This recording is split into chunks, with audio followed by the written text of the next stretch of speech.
Okay, everybody, I'm going to cut the wood. So first we need to prepare. I'm going to show you what you need to do this. First of all, you're going to need to go to this website, different.org, and pull up your dome calculator. We're doing a 2V icosahedron. Then you'll put in some numbers for your diameter, and this will give you the length of your wood pieces that you need. So you got an A lath and a B lath. And then they'll give you some more numbers here that tell you exactly how much you need. So you need 30 of these, 5 of these. These are going to be A's plus B's. These are going to be B's only. And this is the total length. So what I did was I took this and I went and I got 30 10-foot boards. And so you can see here one of the 10-foot boards, 2x4 by 10, Douglas fir. And then you probably need another 3 of these to make 5 of these. There's some left over. And, you can calculate it out. You'll need 30, from that you'll get 30 of these A's and 35 of these B's from that, obviously. And then that's your 2V dome. If you have a 3V or more, you'll need A's, B's, C's, and possibly D's on some of the higher ones. So I sat down and I wrote out some calculations and trying to get some of the angles of the cuts I need to make. And I'll do a separate video on the actual cutting for each cut, but for now I'm just doing the length. And so taking the length, I get, as you can see here, 4.3722 feet. I convert that to meters, and then what I'll do is I'll take my tape measure here, which has centimeters and inches.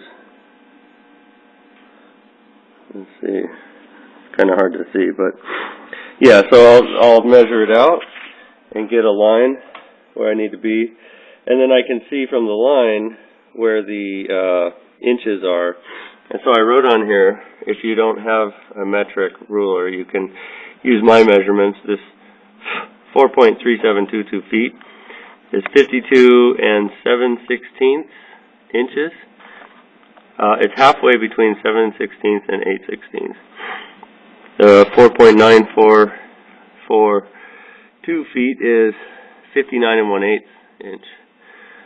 So then you'll measure these out, and as you'll see, I have A here and a line, and I have my B over here and a line. And another thing you'll need to do the lines, it helps if you have a square, and then a very sharp pencil, and you'll need to do the cutting. I've got one of these dual angle miter saws, and if you don't have that, you might have one of those little box saws. You can make a custom. It's really hard, but you can do it. This is much easier. And I've got my hearing protection, my eye protection. These things are really, really loud and really throw out a lot of particles, so I think I'll do that. Use those. I went and got clamps because you need to clamp a guide board onto this fence here so that you always get the same length cuts. And that's it. So I will rip through 33 boards in no time flat, and then I will come back and do the angle cuts.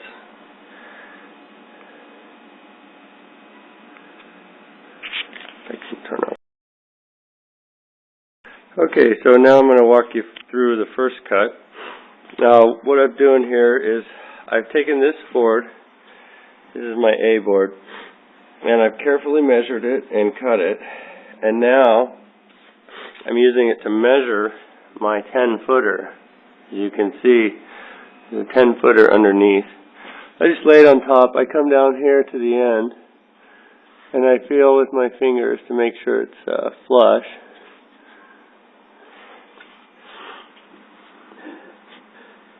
Once that's, nice and even across there, I come down here, get my pencil, and I put a line. Very sharp pencil, very accurate line. Then I got my B piece over here, get it nice and flush.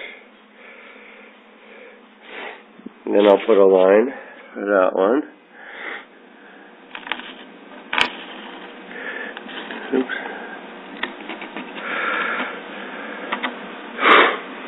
Okay, now I'll remove these guys. And I'll just cut on that line at 0 degree, which is 90 degrees to the board. And what I'll do is you can see my blade here lined up with the line. I'm going to go down a little bit so that the blade, the edge of the blade is just at the outside of my board, or my line, like that, as you can see. Now we'll have, I can get the lens straight on. Okay, now it'll cut through pretty clean. Here we go.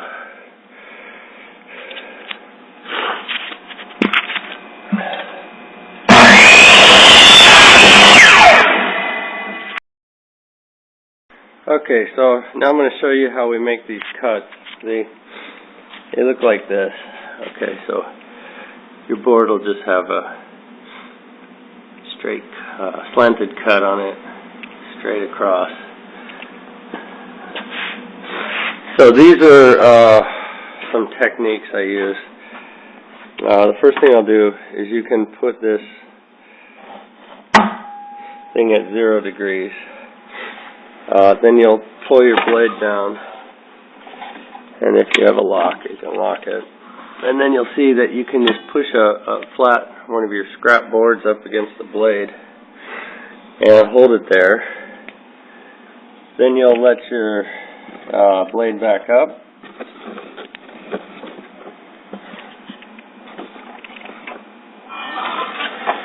Okay, blade's back up. You'll take another board, maybe this one, and you'll put it here, and then you'll get it right up there along your thing so that there's no space in between. Then you'll clamp it down. Then you'll move your deal over to your desired cut. I'm cutting the B's now, so they want to be on 18.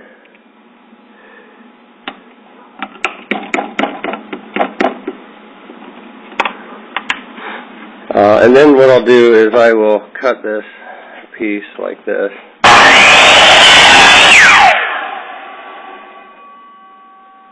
Now I have that, and what I want to do is flip it over.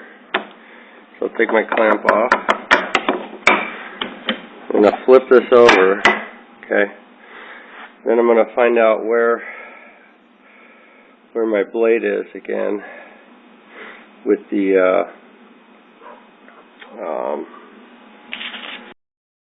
so I'm gonna pull it down, and I'm gonna put this board like this against the blade. I'll hold it in place. Let my blade up. Now I know where this is gonna meet, like that. Okay. So now I'll clamp this in place, and we'll get a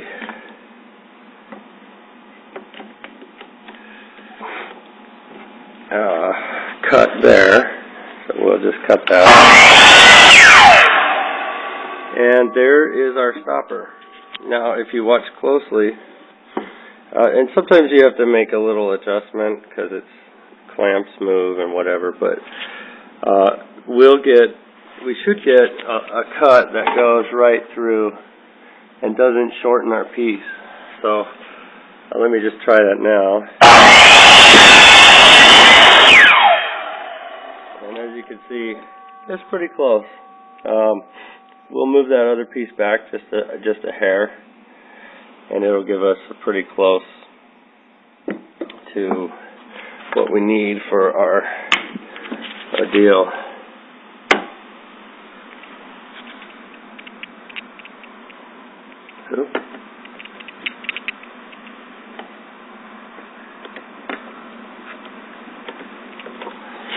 Alright, so that should do it there. If you're starting with a flat piece, you'll get right there. You'll cut through. If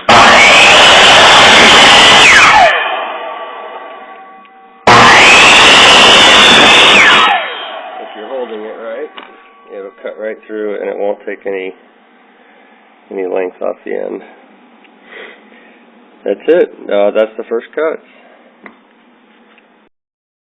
Okay, for this next step, we're going to do the center marker method. What we want is a piece of wood that is cut perfectly on both sides so that we can dip it in some ink and then put it on the ground flat next to our board. And I guess if the board were laying flat, it would be like that. And then you go toot, and you get a line exactly in the center. And you can flip this over and toot, and it's the same spot. So we did, to do that, we got a piece of wood. We put it on our saw, and we rotated this angle here around to 45.